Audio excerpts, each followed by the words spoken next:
झुकेगा नहीं।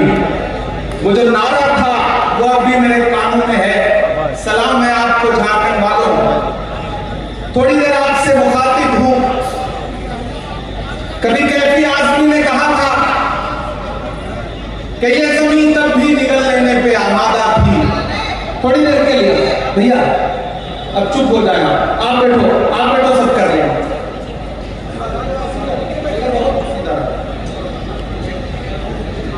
ये जमीन तब भी निगल लेने पे आमादा थी, पांव जब टूटती शाखों से उतारे हमने। ये जमीन तब भी निगल लेने पे आमादा थी, पांव जब टूटती शाखों से उतारे हमने। उन मकानों को खबर है न मकीनों को खबर, उन दिनों की जो खलाओं में गुजारे हमने। हाथ ढलते गए सांचे में तो थकते कैसे, नक्श के बाद नए नक्श निखारे हमने। कि ये दीवार बुलंद और बुलंद और बुलंद, बामोदर और जरा और संवारे हमने। आंधियां तोड़ लिया करती थी शम्मों की लवें, जड़ दिए इसलिए बिजली के सितारे हमने। आज की रात बहुत गर्म हवा चलती है, आज की रात में फुटपाथ पे नींद आएगी। सब उठे, तुम भी उठो, तुम भी उठो, तुम भी उठो, कोई खिड़की इसी दीवार में खुल जाएगी।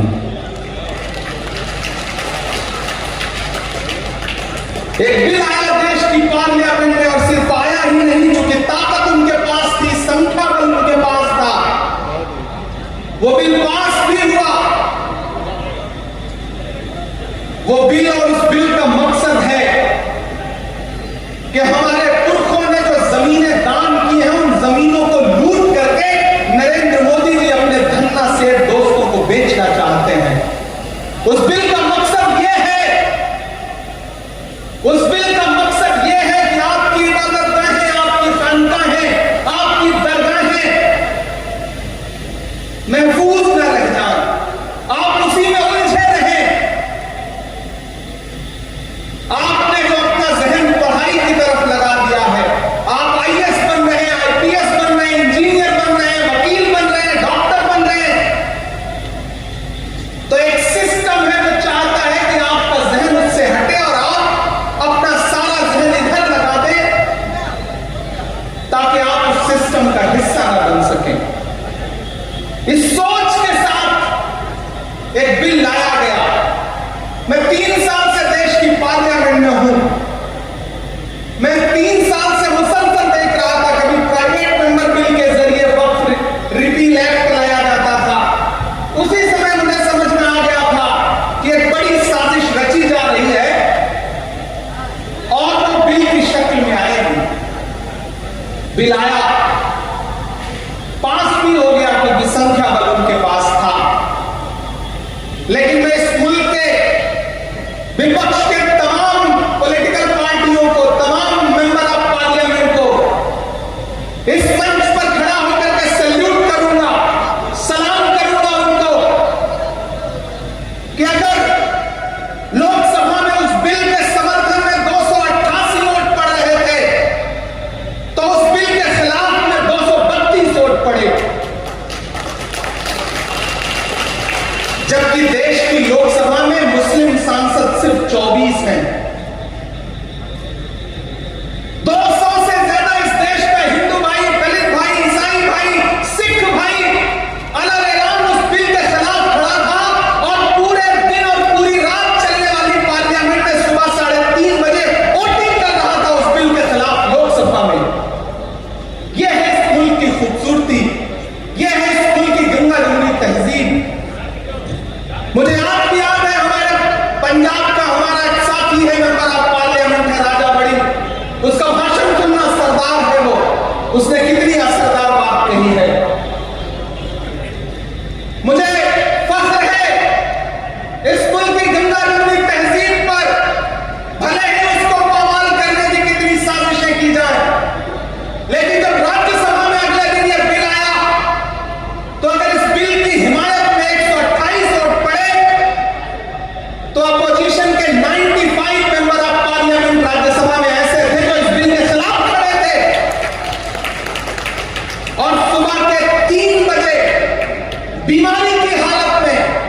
सोनिया गांधी जी इस बिल के खिलाफ वोट करने के लिए राज्यसभा में मौजूद थी। हम ही को कातिल कहेगी दुनिया, हमारा ही कत्लेआम होगा। हम ही को कातिल कहेगी दुनिया, हमारा ही कत्लेआम होगा। हम ही कुएं खोदते फिरेंगे, हम ही पे पानी हराम होगा। ये जो साजिशें हैं इन्हें समझने की जरूरत है और डरने की जरूरत नहीं है, और आप डरने वाले लोग भी नहीं है। मैं कौन ले रहा हूं, देश की पार्लियामेंट में खड़ा होकर के आपके हवाले से बोल के आया हूं और पूरे मुल्क में जाके ये कह रहा हूं कि नहीं, ऐसा नहीं होगा, कभी ऐसा नहीं होगा, कभी ईमान का कुरान का सौदा नहीं होगा। नहीं, ऐसा नहीं होगा, कभी ऐसा नहीं होगा, कभी ईमान का कुरान का सौदा नहीं होगा। हमें तुम कत्ल कर दो, शौक से मंजूर है, लेकिन शरीयत के किसी मुद्दे पे समझौता नहीं होगा, नहीं होगा।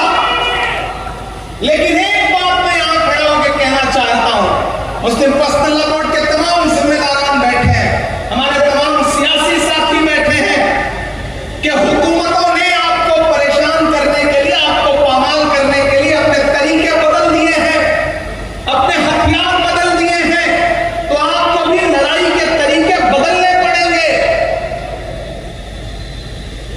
आपको अपनी लड़ाई के तरीके बदलने पड़ेंगे, आपको अपनी भाषा बदलनी पड़ेगी। मैं बहुत जिम्मेदारी से यह बात कह रहा हूं और यह बात इसलिए कह रहा हूं कि मैं रांची में खड़ा हूं। यह वह सरजमीन है जहां तकरीबन 3.5 साल मौलाना अबुल कलाम आजाद ने नजरबंद रह करके गुजारा है। इन आबो हवाओं में, इन फजाओं में मौलाना आजाद की खुशबू है, यहां उनके एहसास है। मैं इसलिए यहां खड़ा होकर के यह बात कह रहा हूं। मैंने जब देश की पार्लियामेंट में अपनी तकरीर शुरू की थी तो उस समय भी मौलाना आजाद से शुरू की थी।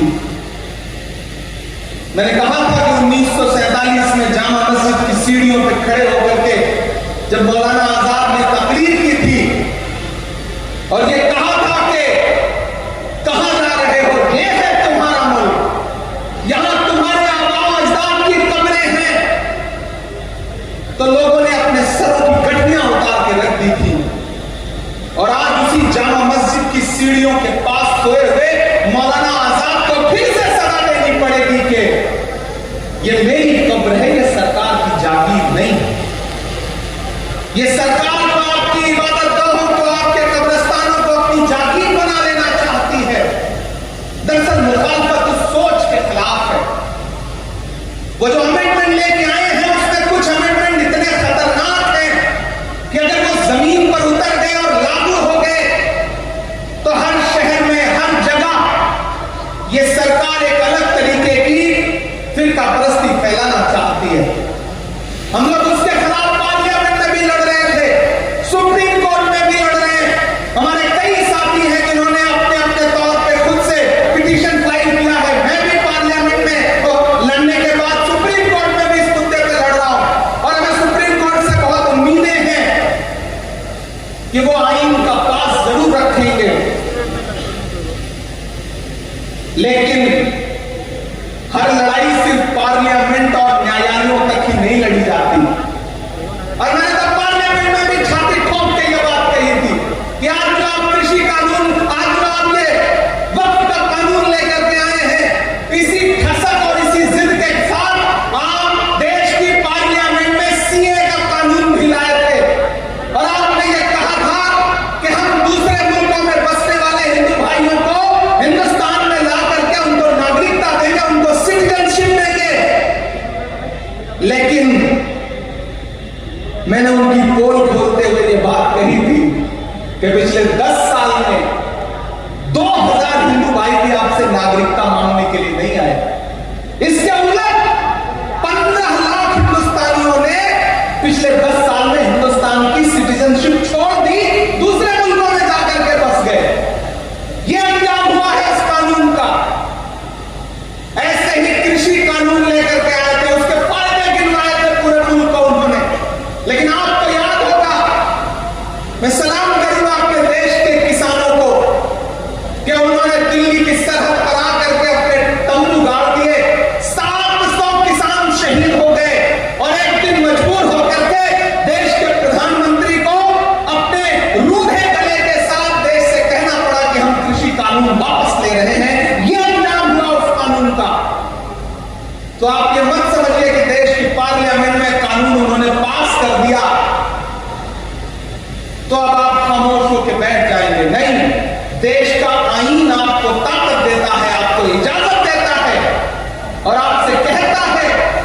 कोई कानून आवाम के खिलाफ है तो उस पर बात होनी चाहिए, एहतजाज होना चाहिए।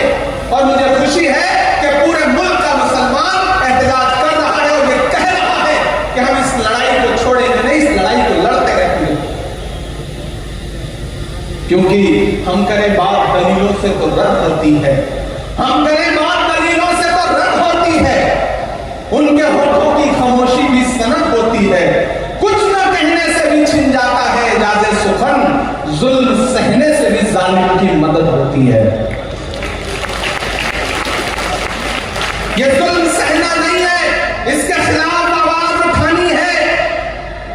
क्योंकि इसी जमीन में जो खुददारी बोई है मौलाना अब्दुल कलाम आजाद ने, मैं आज रास्ते में आ रहा था तो मैं दिल्ली के जामा मस्जिद में 1947 में उनका दिया गया भाषण, उनकी तकरीर पढ़ रहा था। तो मुझे लगा कि जब मैं वहां खड़ा होऊंगा तो मैं दोनों को कैसे एक दूसरे से कनेक्ट करूं।